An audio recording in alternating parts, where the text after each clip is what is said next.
You are listening to the Park Flyer Podcast, where we discuss our RC adventures.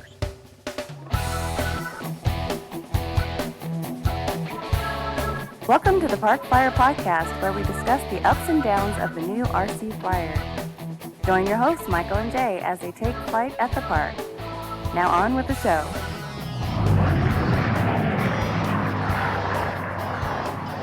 Hey everybody, welcome to the Park Flyer Podcast. I'm Michael from Arizona. With me always are my good friends. Jay, living in the, you gotta fly high when you're living in the low country, North Carolina. You're in South Carolina. There you go. There has to be something. I know. All right. Sorry about that. I interrupted Shannon. That's okay. And Shannon G and good old Mesa AZ. We've been busting Jay's chops for quite a while for try to get this moniker going. But yeah, you're in South Carolina, but whatever. It's pretty South, close. North. What's it matter? In the Carolinas. I have to laugh. Yeah. I have Maybe to just laugh. maybe just the Carolinas. In Yeah, general. see, there you 'Cause, go. know, You could just make it general. Carolinas. Mhm. Yeah, anyway, well, thanks for joining us again for this week's episode. We are happy to have you. If you are new to our podcast, feel free to like and subscribe. Go to our YouTube channel or go to our Facebook group, which is Park Flyer Podcast Listeners Group.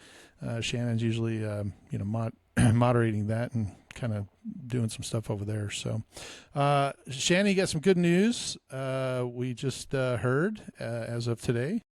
Yeah, so we finally decided after the first round of plastic fencing for the pilot boxes at our field that started to deteriorate almost immediately to we voted as a board again, re-voted, and we have now chain link on the new flight boxes. Yes, so we have the brand new flight boxes that are a little bit taller, and now they're fully protected and actually easier to kind of see out of. So Yeah. some of the guys that were worried about, it might damage my plane, they kind of gave in, like, yeah, we probably should just Extra err on strength. the yeah, because the plastic was just, well, I remember the last time I said, somebody put a hole through it, Yeah. and that wasn't the case. It just deteriorated, and then there was like Crazy. 4 other places where it was just the way the sun's hitting it, and we spent a lot of money on that plastic stuff. It was really good, fencing, but it just, our sun just destroys it. So Didn't see that so- indoor use only. Yeah. No, exactly. So, well, we want to congratulate for that. And this week's episode, we're excited to have Greg Stone with us. He is the VP for the AMA District 10. Greg, welcome to the podcast. Thank you. Glad to be here. Yeah, it's always fun to have a guest on. We are super excited about it. And Shannon kind of was able to kind of rope you into doing this. So Shannon, why don't you give us some background, or at least how you were able to get Greg to agree? yeah. So I've met Greg in person many times, and Greg's been a huge supporter of our hobby. Kind of give us a little history about your history in the hobby, Greg. Yeah, it spans an awful lot of years. I mean, it goes back to me as a kid, say over 40 years, actually, probably closer to 50 years. Even higher than that, really, based on my age. I hate to admit it, but We're all in the same boat with you there, bud. yeah. Not too far behind. No. Yeah, I started back as a kid with my dad doing control line, and then that evolving into the early years of RC, single channel, got into that, got into rocketry and got into gliders. I mean, pretty much did everything, even in the early years as we were thinking about the radios and that. I started out with a 1+1 pulse, and digital or proportional radio, and so Push once, push twice. yes. Right. And then looking at the different radios, I ended up building my first proportional radio, so my Heathkit. Still have it. Nice. So, yeah, then, over the years, in and out of the hobby based on different things, when the kids were born, got to focus on them, but then things come back after that, get in, the addiction continues, and new planes, new stuff, gliders, Yeah. everything from electric to gas, micro to giant scale. Wow.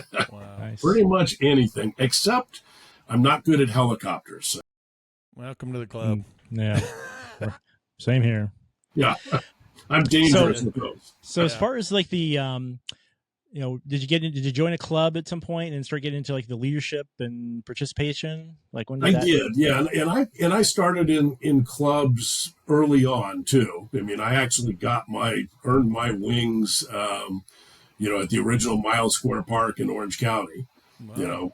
Part of that club ended up coming back into the club years later, and now getting back, got onto the board and got into leadership. So I've been involved in multiple clubs over the years and still am, from a board position. So just wherever I can help and nurture and support the hobby. But I do a lot more, on an education side than that. But I do everything I can to protect the hobby and what we have. Fair. Now for District 10, you're it's Arizona, California, Nevada, Utah, Utah. Hawaii, and Guam. Gotcha. Oh, even Guam. Wow.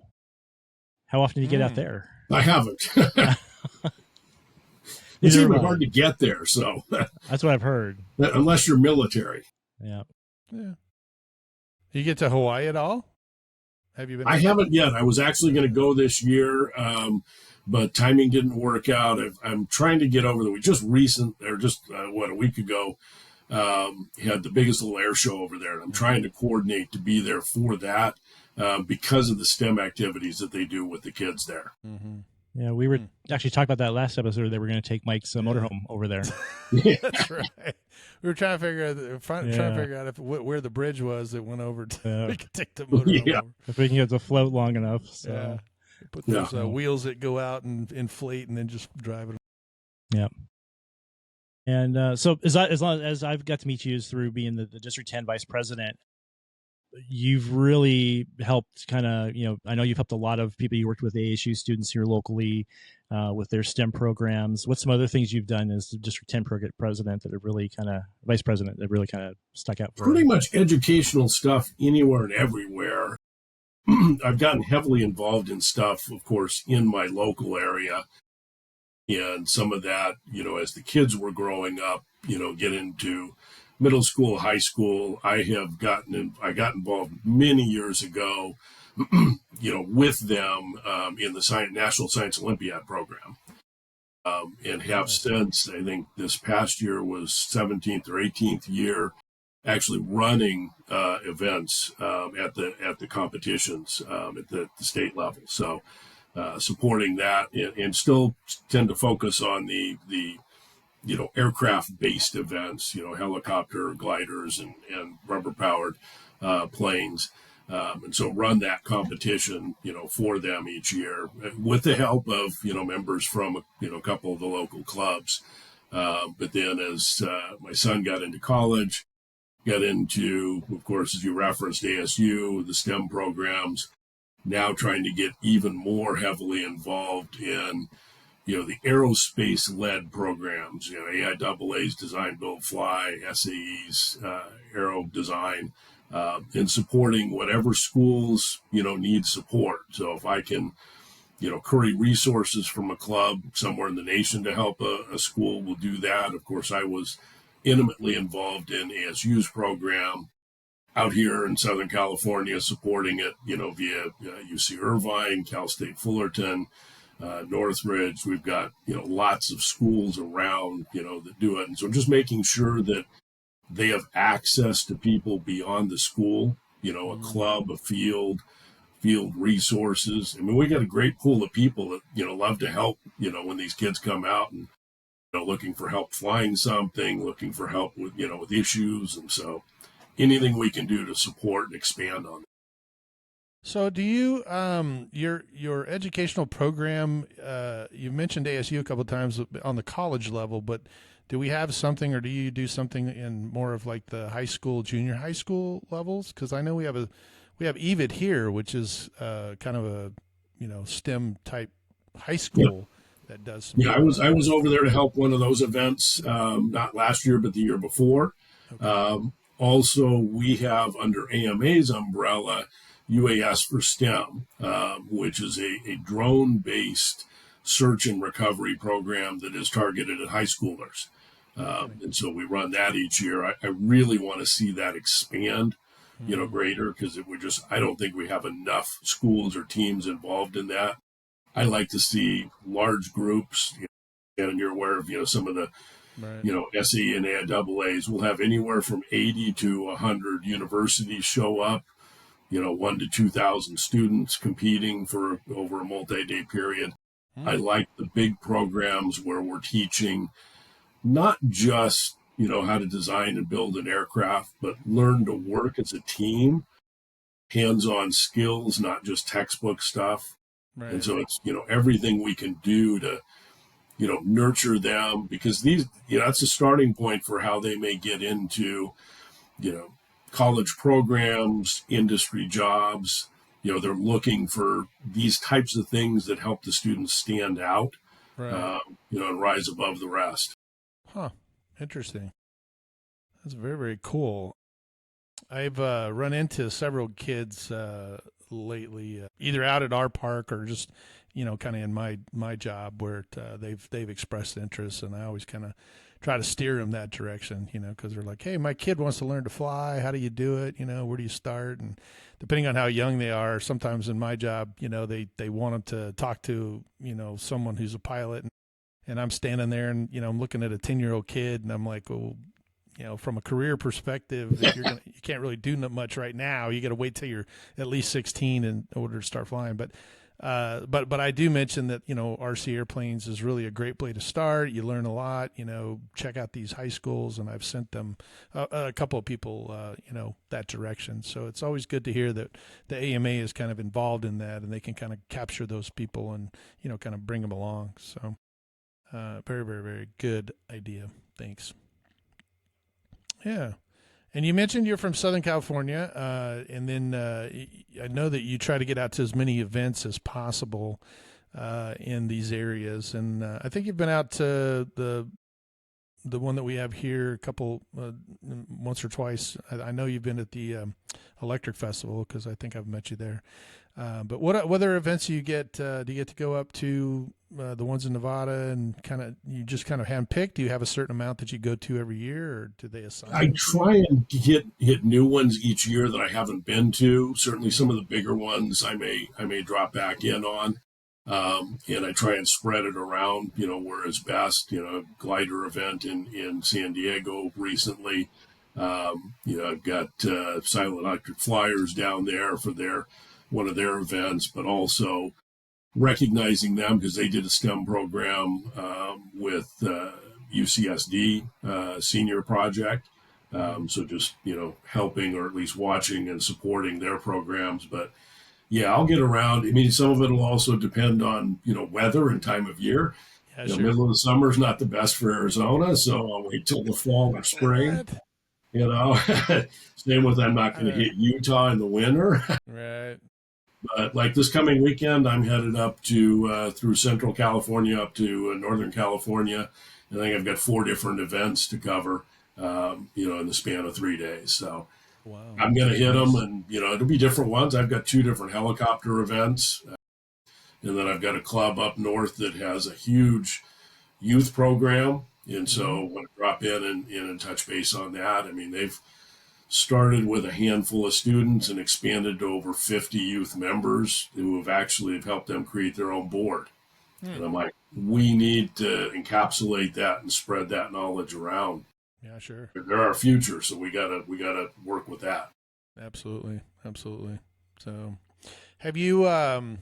It's kind of interesting. I don't want to get off topic from Shannon, but I know that the administration has changed. We have a new FAA director who has his own kind of background, deals with my side of the business. But have we noticed anything or any change that the AMA has done to try and make that relationship a little better, or have we seen any changes that have come through that kind of alleviate? Because I noticed I've got the remote IDs and all that stuff. It was a really big hot issue, a big hot button, and then it kind of fell off. I don't really hear much anymore.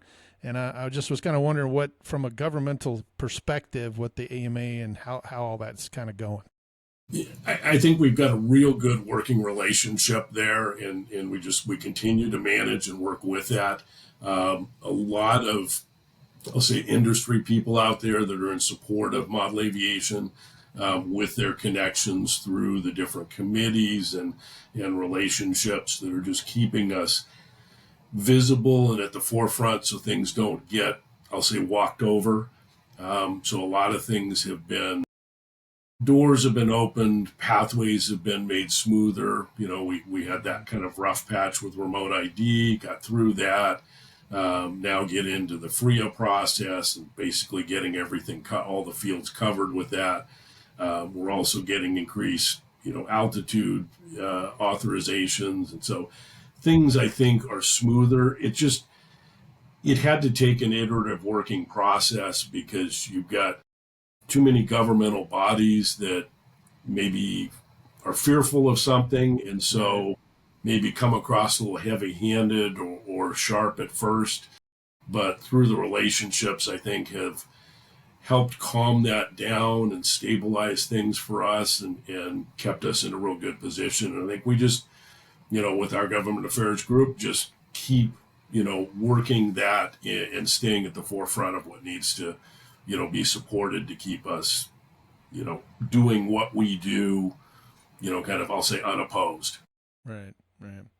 Well, I know just based on my background in my industry that, a lot of times what you said is correct. People will start having a fear of something and they'll knee-jerk reaction into making a ruling or making a rule change that has nothing to do with nobody consulted us, and now all of a sudden we've got like what, so it is a rocky start even in what I do, and so I appreciate and I applaud the AMA for taking the effort, and the government affairs committees that get together and try to make it smoother, because it's it's a great hobby. I always tell Jay I got a lot of money invested in it, and I just don't want that door shutting, because you can see behind me. It's not mine, but you can see it. It's one of the the diseases I have is getting bigger and bigger airplanes for some reason. So I don't know what's going on. It is an addiction. I got two enablers, so it's just, these guys are constantly pointing the finger. Hey, guess what we got? So. I'm wondering if we should start Aero Modelers Anonymous. Pretty much. Yeah, we'll have our own little AA meeting here. So yeah, it was funny when years ago when Jay and I first started the podcast, we really knew nothing about it, and my wife made a joke about a sponsor, right? Like, who's your sponsor? And so to be a little more joking, I told Jay that we were sponsored by Visa and MasterCard, right? And we had a guy that asked us, how did you get a sponsorship, being a new podcast, how did you get a sponsorship with Visa and MasterCard? And I said, well, it's easy. I just go into my wife and ask for the Visa or the MasterCard. So anyway, for a long time, it was a standard joke that we would pay for, our own products and stuff. And anyway, it just kind of made fun of, but anyway, it's always, I don't even know where I was going with that, but it just was a funny story that we know how that works.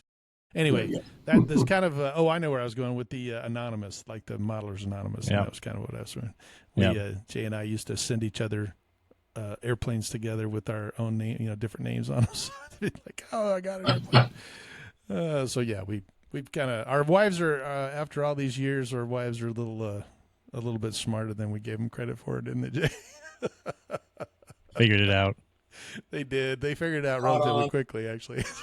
Relatively quickly. So, well, we understand that there's an election coming up, and I think you are putting your name in the hat to run for District 10 president, I believe. Oh, AMA president. AMA president. Oh, that's even better. Oh, yes. See, I misread actually that. AMA president nationwide. Yeah. Gotcha. Okay. Well, that makes more sense. What's that? Well, I did read it, and I thought I don't know what I was thinking. I saw the VP and they were running for district. It was for president. I assumed it was for District 10, but that's actually fabulous. What does that entail, by the way? It's of course a lot beyond just the district stuff. So I have to deal with stuff nationwide. You have to be more involved in overall AMA operations. I'm good for that. I'm interested. I've got the aero modeling background. I've got the educational background. I'm also, I have a finance background. And so I think a lot of those pieces lend themselves well to, what's needed.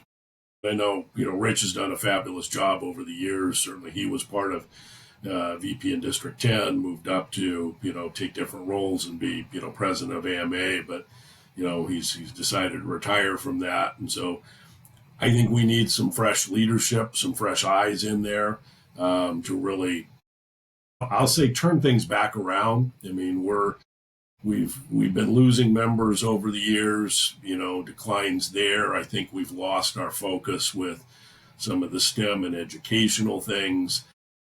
And some of those are focus areas of mine. So I'd rather jump in and get us going in the right direction. I've got, a whole vision for lots of different components, to expand and, nurture different things. I want to see us have closer relationships with industry. There's lots of money to support STEM programs out there, and, let's get those relationships, strengthened, and let's support each other with that. And let's expand what we can do, not only educationally wise, with the youth and really of all ages, starting at, elementary on up, get them into free flight early on, move them into, gliders and RC as they progress. There's programs that can connect them with full scale through EAA, Young Eagles programs. I want to have tighter relationships with those programs. And then on up into helping them find, colleges, careers, all of that. But really tie everything together, get the support and funding, for those programs. And in conjunction with that, I think we also need to enhance and expand what we can do with the clubs. I mean, clubs don't necessarily have the tools or understand what is necessary to, help the youth and bring them along and grow them. And so let's put things together that can help them understand that. I mean, we've got, I'll call it some basic programs. We've got to Take Off and Grow, which is kind of targeted to a one-time, community type event with, training and that. But, somebody doing a buddy box once isn't going to come back. We need to have a program where they, club offers, a month or two of, weekly or every other week. I've got the Palomar Club down towards San Diego. They've got a weekly program. Keep adding new members, month over month, because, they might have 10 that come out, a couple stick with it, become members and grow with it, bring friends. We've got to help clubs understand how that should be operated well without burdening them too much. You can't create a whole lot of overhead for, we're all volunteers. Yeah, sure. Let's do it efficiently. Right. Yeah, if you're not careful, that can start adding up, and then next thing you know, it's overwhelming. So I've been on a couple of volunteer type events. I did a lot with the one of the things that I just throw this kind of out there, but one of the things is I fly full scale aircraft as well, and I'm very involved with the IAC. Which is the aerobatic community for the real aircraft. And believe it or not, Jim Burke, I don't know if you know Jim or not, you probably heard his name, but he used to own Flying Giants and RC groups and that kind of thing. And he's an RC guy as well. He's the president of the IAC at the moment. And so I kind of credit him. Actually, Jay and I credit him with getting us started in this podcast, because it's kind of a long story. I won't bore you with it, but he kind of put me in that direction and said, hey, you need to go do this. But what we did on one of our last events is we tried to get the IMAC guys to come out to our event and actually do demos, because it's really cool to watch. I mean, they basically mirror the things that we do as a large scale, type aerobatic contest. And yet, unfortunately it didn't work. We kind of scheduled each other, and they had something and we had something, and it kind of didn't work. But it is also, you know, a great thing to have kids that can come out to an event like that, see what the RC world does, watch those guys, and then actually watch the real aircraft do it. And I just don't see as much, you know, I live in both worlds, and I don't see as much crossover as I think that there could be, because most of the guys that do what I do on the real side, we all started in RC. I mean, you know, we flew it, and then we were like, hey man, I want to go do it for real, you know? So, and I, you know, I work with the guys all the time that they'll ask, we kind of have 4 hours to kind of chat about stuff. And that's one of the things that always comes up as I talk about RC flying, and they're like, oh yeah, my kid and I do that, or, you know, I've kind of gone around.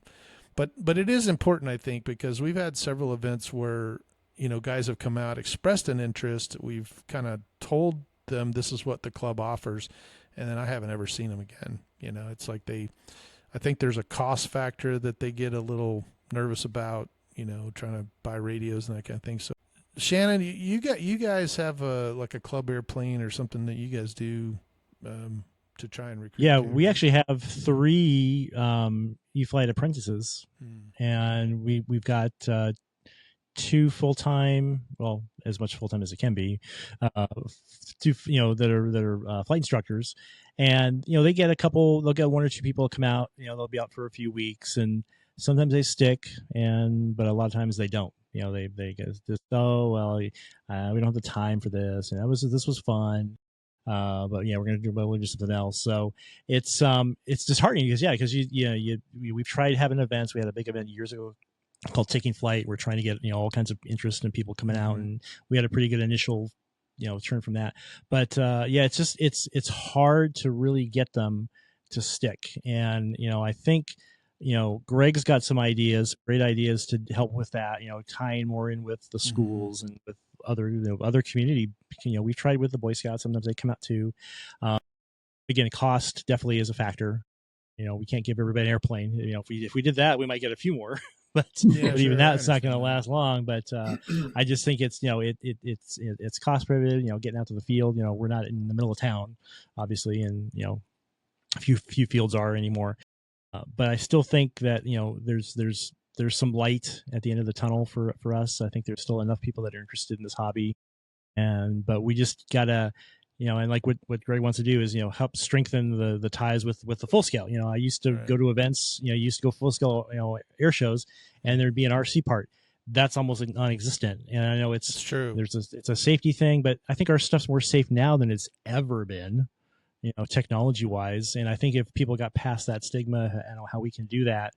You know, especially we got the FRIAs, you know, we had the whole thing with, you know, we had, you know, when we were at the GQF, we had to call the tower, you know, Chandler for a while there till they figured out, oh, we're not a threat, which we're not a threat. We're an ally. We're a support. And, you know, just as much as I've known Greg, it really sounds like he's, you know, wants to help, you know, for us to be better allies with full scale and with the educational community. So that's why I want to have Greg on and say, you know, hey, you got my support, and you know, we really, you know, you've been a great asset to District 10, and we wish you the best, and want to get the word out there. And absolutely, you know, if anybody's got questions about your positions, you know, you have a great document you provided, and maybe we can post that up on the website just to share. And then you know, we're also going to offer time for the other candidates as well. To join us if in the next couple of weeks, if they want to, they're welcome to join us. You know, I just knew Greg, you know, and I said, hey, Greg, I got something for you if you want to do it. And Greg jumped right in. So yeah, absolutely. So thanks for being the guinea pig, Greg. And glad to, anytime. Well, and you know, unfortunately, we're running short of time. We try to keep it, you know, to about 30 minutes, and we're kind of running out of time. But what I will tell you, and I'll commit to you, Greg, is that you know, as a podcast staff, our love for the aviation is, you know, tremendous. And I know that AMA has their own podcast. But if there's anything we can do, or, you know, if you need us to help in any way, you know, feel free to reach out to us. We'll be more than willing to, you know, volunteer to do something or another, or at least, you know, help you in whatever way we can. So greatly appreciate it. Thank you. Yeah, not a problem. And even in North or South Carolina, whichever Jay's living in at the current moment. I live in both, right? I have a We'll foot in lean both on him worlds. on the East Coast to get the word out too. Yeah. That's true. Yeah, Jay's still trying to paddle upstream there. You can tell by he's still in the unpacking phase and trying to get his ducks Just in a a little row bit. there. So. Yeah, I'm leaning on people all over the country to help get the word out because this is beyond District 10 here. Yeah, Right. definitely. Got This is to the whole make it nation. decisive because I think it's important for the future of AMA. Yeah, it has to be because, like I said, there it's kind of disheartening. Jay and I have this conversation all the time outside of the podcast, where we're looking at clubs that just are not growing, and unless you're growing, you're not really, you're not going to stay solvent because as we get older and we retire and we start getting to the point where we're not participating as much anymore for whatever reason. We need that younger group, and Shannon's got a bunch of young kids. I think there's a couple of them out at my field, and we're really supportive of that. We really love it when the kids come out and kind of do it. So I'm excited to hear what more we can do to kind of make the club grow, or just AMA, not necessarily our club, but just make the whole aviation product grow. Awesome. Yeah. Well, any other news from the East Coast there, Jay? You got anything going on down there? No, nothing's going on other than it's actually getting cooler here. Yeah. So you can get outside, maybe unpack some of those.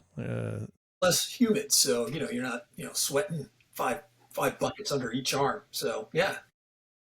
You're not still wet when you come out of the shower. That's funny. Yeah, exactly. I know. Well, let's see. What about Shannon? What do you got? Anything? We had a great Labor Day picnic, and Very nice. we're going to start doing some of our own food at the events. And Yeah, you mentioned that, we yeah. kind of did a little test run on that. And we have our own elections coming up in the club, come up in November. So we're looking for that, and Jet Rally. And of course, are you going to St. George by chance, Greg? Up in I guess it's next weekend, isn't it? Not sure yet. I've only planned through this weekend, really. Yeah.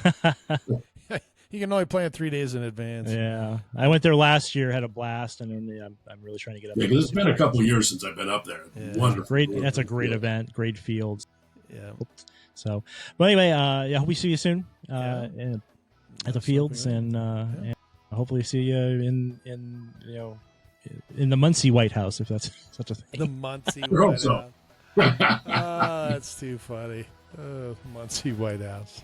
You don't have to move there, do you? You can do it from your. No. Oh, okay. No. Just double check. But my expectation is I'll probably be back there, a week, a month, and I still work, but I can work from anywhere. So Makes sense. that makes it flexible. Yeah, perfect. So, well, we're going to wish you the best of luck. Thank you very much for joining us on the podcast. If you haven't liked and Pleasure. subscribed already, then give us a thumbs up and check out our Facebook listeners group. Send us an email, or you can reach Greg. Where can they reach you at? AMA website, email, as well as direct by phone. All right. Well, there you go. You can reach out to him. Happy to support any communications. There you go. Well, we're still in the process. I think we're down to, we've kind of got most of the presidents. We're going to do a podcast on the best practices from the clubs. So maybe that'll help you out too. We'll get a bunch of presidents to come in there and talk about what they do for retention. Shannon's putting that together. So look for that coming out fairly soon as everybody gets their schedules. And then other than that, I'm Michael from here in Arizona. I'm Jay, flying high when you're living low in the low country of South Carolina. How about that? And Shannon G and Mesa AZ. And we appreciate Greg joining us. Thanks a lot. We'll see you in 2 weeks. That's right. You have been listening to the Park Flyer Podcast. Thank you for joining us, and we look forward to your next visit. Please give our show a star rating and review, and feel free to email us your questions, topics, or suggestions to parkflyerpodcast@gmail.com.